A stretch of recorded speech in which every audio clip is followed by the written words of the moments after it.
The Climate Action Reserve is the most experienced and trusted offset registry to serve the carbon markets. As more organizations look to combat climate change and support environmental projects with true integrity, they turn to the reserve to foster real solutions and reductions in greenhouse gas emissions. We are excited to kick off the second series of Carbon Connection and feature external partners with insights and expertise in particular climate sectors and topics across the carbon market. I am your host, Lauren Napuk, and thank you for joining us.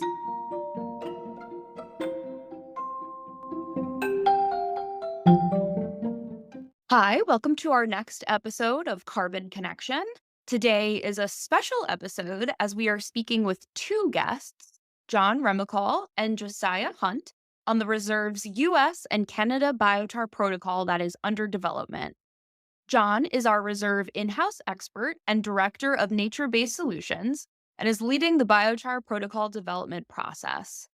Josiah is the founder and chief executive officer at Pacific Biochar, where he focuses on pioneering methods for biochar production, processing, and application in farming systems using organic and biological approaches. Today, we are speaking with John and Josiah about the potential uses of biochar, its impact in the forestry and agriculture space, and what a biochar project may look like under Climate Action Reserve's upcoming Biochar Protocol. John and Josiah, thank you for joining us. Thanks for having us, Lauren. Yeah, thanks for having us on. Thank you both so much. And now to kick things off and really briefly to get us going, Josiah, I'm wondering if you can break down what is biochar and how is it produced? Biochar is a new word. Essentially, it's charcoal, but wrapped up in that is intent and recognition that the word charcoal typically refers to fuel products. So charcoal exists naturally and is actually a significant part of soil organic matter worldwide. And if we as humans can interact with that production and application of this charcoal material intentionally, we can achieve two outcomes of primary interest: long-term soil fertility and carbon removal. And so, yes, it is charcoal. The word biochar, I believe, is kind of a mashup of the intent that is charcoal used in biological systems. So they gave it a biochar. But really, if you were to send a sample to a lab, they would tell you, thank you for sending us this sample of charcoal. What would you like us to do with it? But again, the primary thing is that it is a charcoal that is for the purpose of improving long-term soil fertility and particular to this case in carbon removal.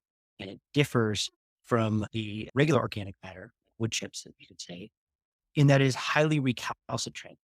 This form of carbon can persist in soils for hundreds to thousands of years.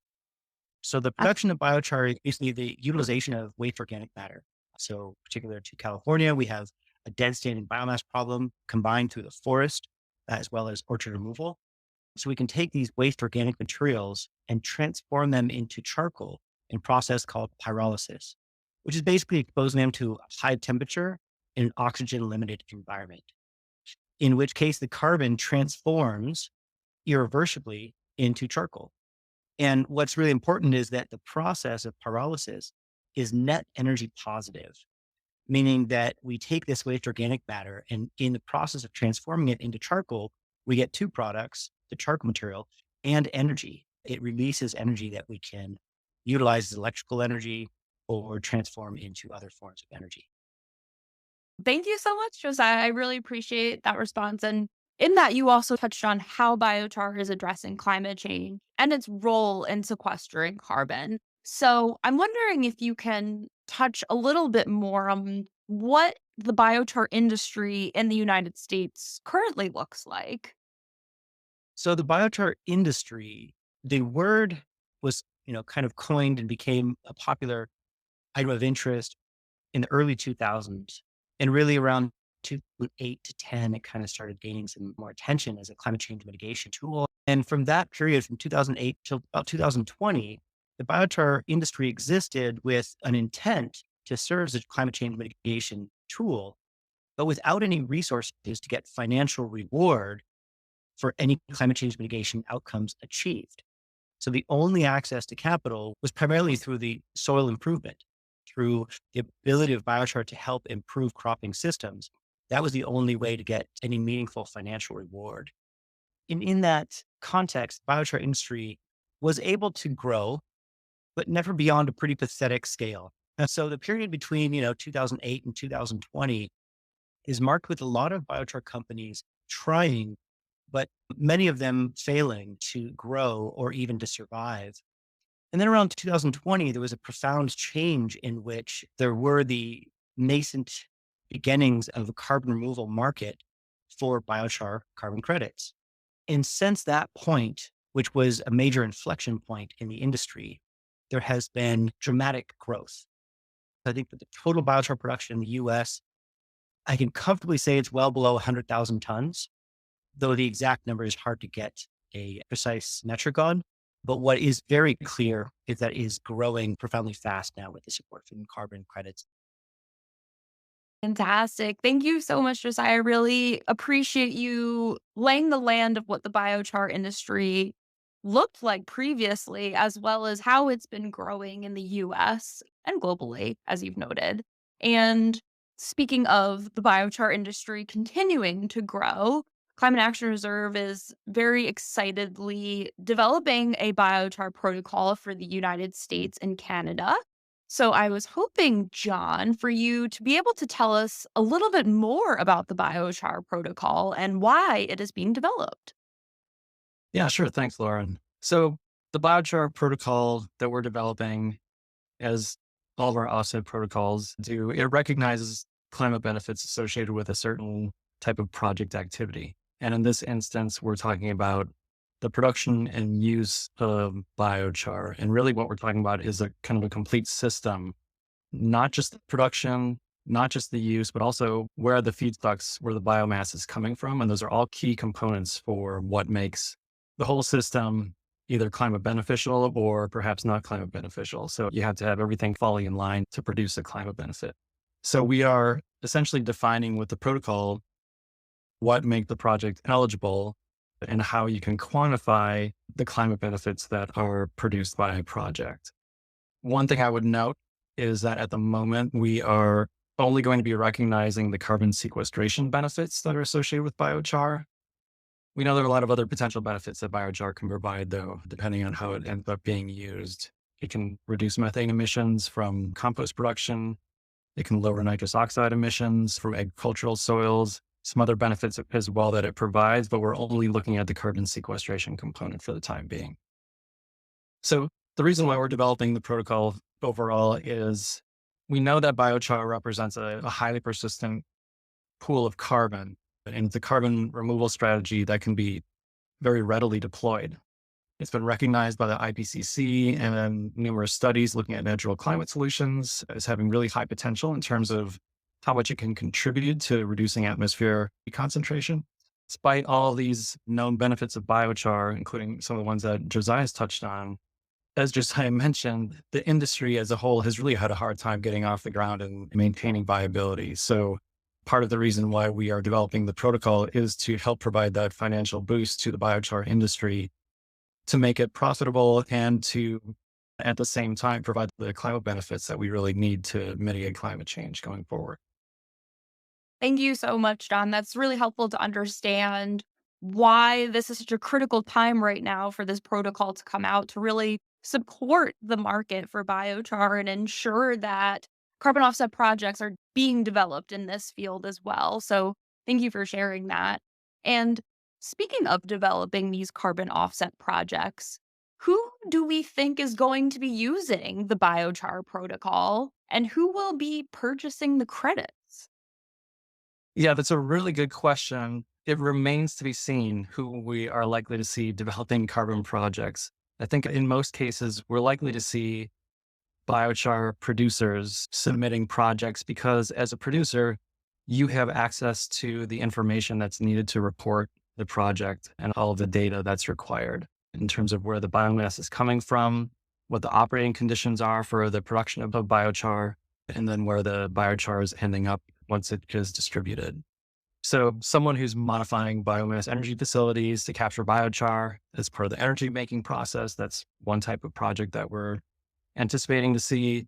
There might be forest owners, including public entities who are doing fuel treatments to reduce the risk of wildfire, or they're simply harvesting timber and have branches and tops of trees that are typically just piled and burned out in the forest, or they're left to decompose since they can't really be brought to a mill and made into some kind of wood product.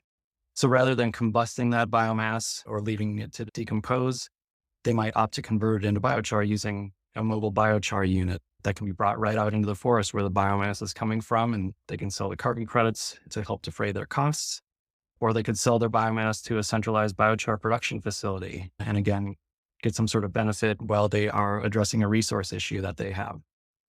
There are all kinds of industries that have biomass that is a waste or byproduct of their process. And some of those industries might want to actually turn that biomass from something that they simply have to deal with to something that they can actually turn into an opportunity, whether incorporating biochar production directly into their own processes or linking up with a biochar producer who can then take the biomass and use it as a feedstock for their operations. But as I said, generally speaking, we're most likely to see the biochar producers as the ones who are going to be developing projects. And the industry is growing, and there's so many different ways that you can produce biomass, different feedstocks, and different end uses that we're likely to see a really amazing diversity of projects, I would imagine. And then as for purchasing the biochar credits, I think the sky is the limit in some ways. There are a lot of companies that are interested in purchasing credits from biochar projects. And there are certain things about biochar-based credits that are really attractive to buyers.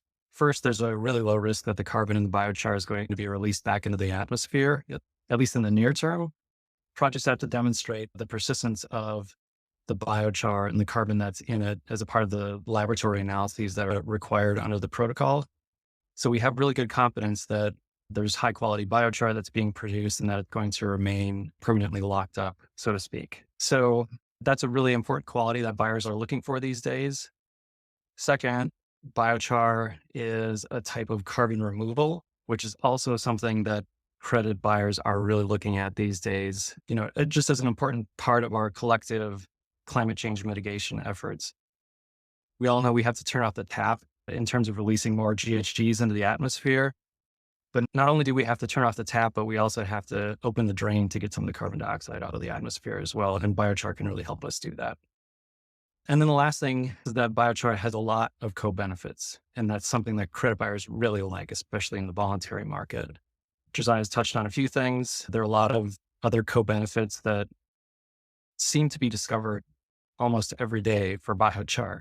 As more and more research goes on and more people are trying different ways of using biochar, they're learning what it can actually do. And it just seems like it can help out in so many different ways. So because of those co-benefits that biochar has, it's also one of those appealing credit types that buyers are really interested in. Thank you so much, John. That was incredibly helpful to understand who's going to be developing these projects, who's going to be interested in purchasing these credits. But also, you helped us understand that a biochar project is not a one size fits all kind of solution. There's a lot of different uses for the biochar and lots of different approaches to be developing these projects. So that's really important to note. And for people that will be looking to submit a project through the Biochar Protocol and working with Climate Action Reserve, it'll be important for them to understand what some of these key eligibility criteria are for submitting a project. So I'm wondering, John, if you might be able to briefly touch on what some of these eligibility criteria might be for project submittal.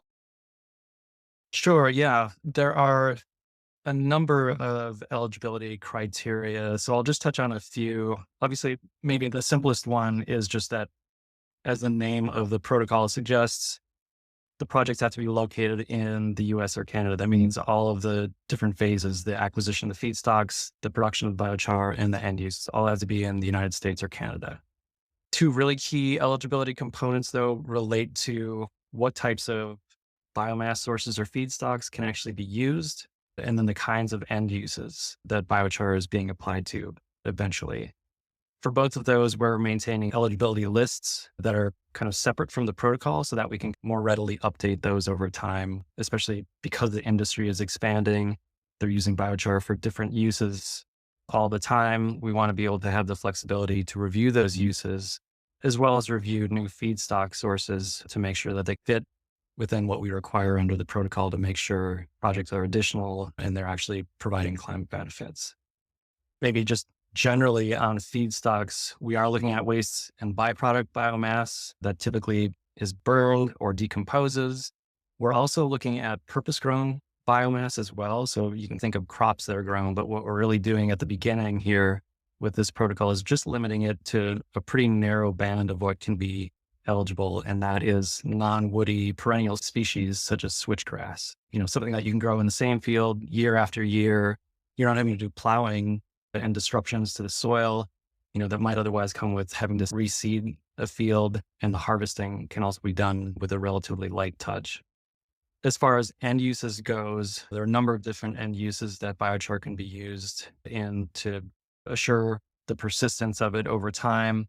The major ones that we're thinking of are agricultural applications such as soil amendments or amendments to compost, but it can also be added to construction materials, or it could even be landfilled. And as I said, the list of potential uses is expanding. So we're keeping that as our own eligibility list open so we can modify it over time as needed. And then lastly, the final element that I will touch on is just this idea of the quality of the biochar, in particular, the development of the appropriate molecular structure that provides for the persistence of the biochar and the carbon it contains over time. So every project has to go through laboratory analyses of their biochar that they're producing and make sure that it meets the standard that's identified in the protocol in order to have the biochar eligible to be included in the quantification of the climate benefits. Thank you so much, John. That's really helpful to understand what these projects will be able to do once they're being submitted to Climate Action Reserve. But also, you're making sure that project developers are set up for success as we're rolling out this protocol in the future. And now that we understand what a biochar protocol might be looking like, I do want to kick it over to you, Josiah, and see from your perspectives how the biochar protocol can be impactful to communities. And if you might be able to highlight co-benefits as well. I know we touched on this a little bit earlier, but what co-benefits are associated with biochar projects and why they are so important and impactful to communities. Oh, great. John, great, by the way. Always a pleasure working with you. As usual, thorough and comprehensive. And I think the impact on communities and the co-benefits are kind of one and the same. I mean, you really are looking at the beneficial impact on communities. So I think buried in that question is almost a time difference. You have the now benefit and you have the future benefit, like the near term or the long term. And with biochar, the long term can be multi-generational. And so some of the near term benefit in communities can revolve around rural jobs. There's a lot of biomass, stranded assets, basically. In many cases, this biomass can be considered like liability biomass. And so there can be a lot of rural employment opportunities that are brought to life through some of these activities. And so I think that's an immediate and very tangible impact on some of the communities. There can be new infrastructure and jobs associated with the production of biochar. The creation of biochar, the production process, again, is a net energy positive. So generally where you have biochar production, you will also have some amount of renewable energy opportunities to bring to market, to bring to that grid. So those can all be some pretty near-term benefit. And then downstream with the biochar utilization, with the ability of a carbon removal credit to offset the cost of production, it will give a lot of the farming community access to this material that can be highly beneficial and incredibly low cost and in many situations free, especially as the market develops. And that can have immediate near term value.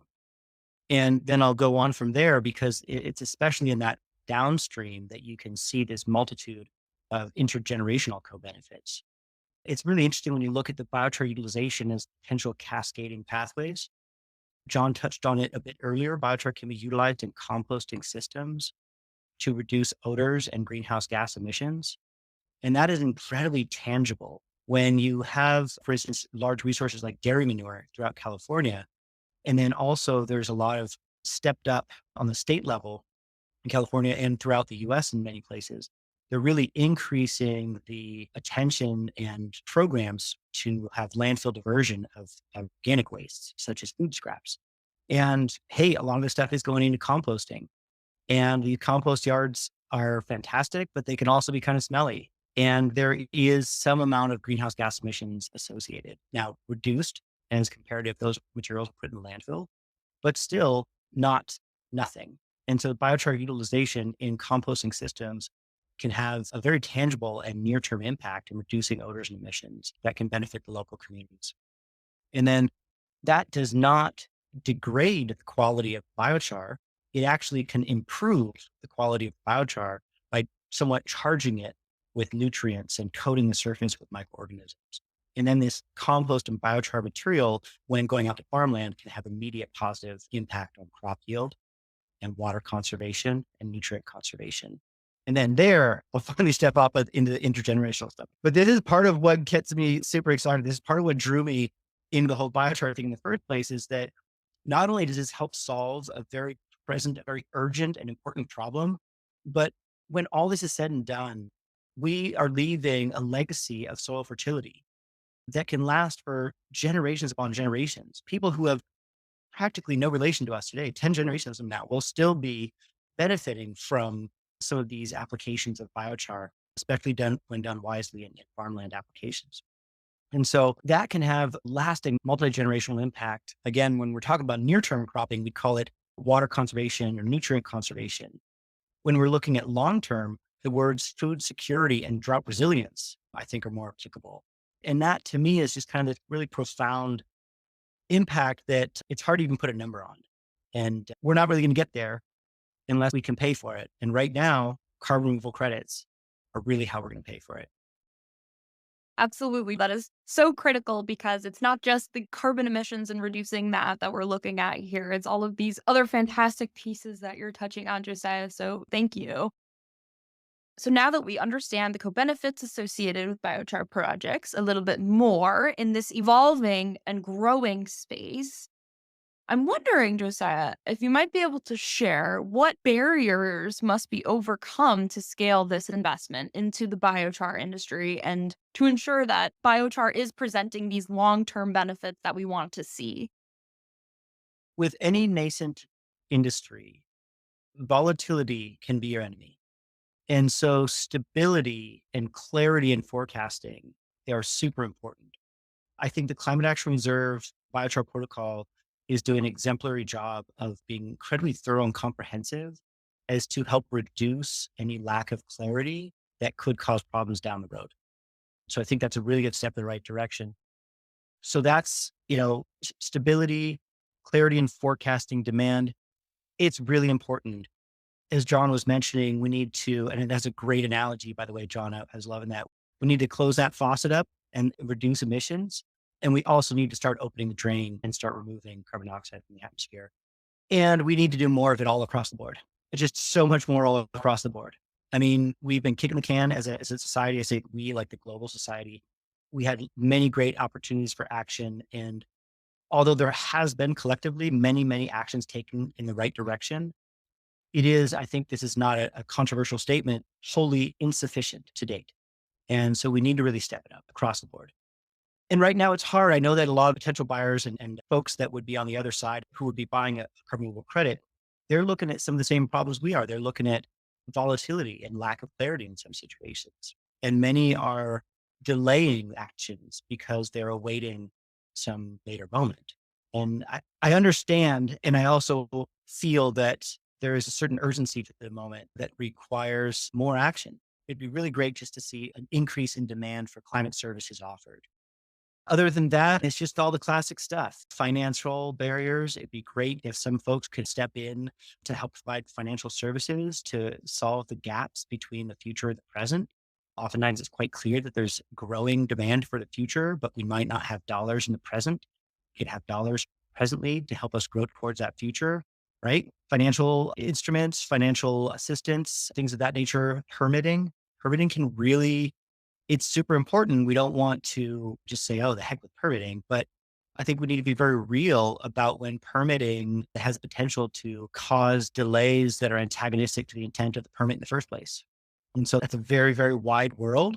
And I'm not, again, going to try to say the permitters are wrong. I'm just trying to analyze and objectively here some of what the barriers are, is that permits can take quite a while. So, but that's pretty classic stuff. Those are all super important notes to make, Josiah, because we're wanting to scale this investment and work towards breaking down these barriers. So it's very important for us to understand these roadblocks that we need to be tackling, especially as we're now going to be launching this protocol. So I really appreciate those notes. And before we close today, I want to just lastly be able to ask John if there were any final thoughts that you wanted to leave us with that we may not have covered today.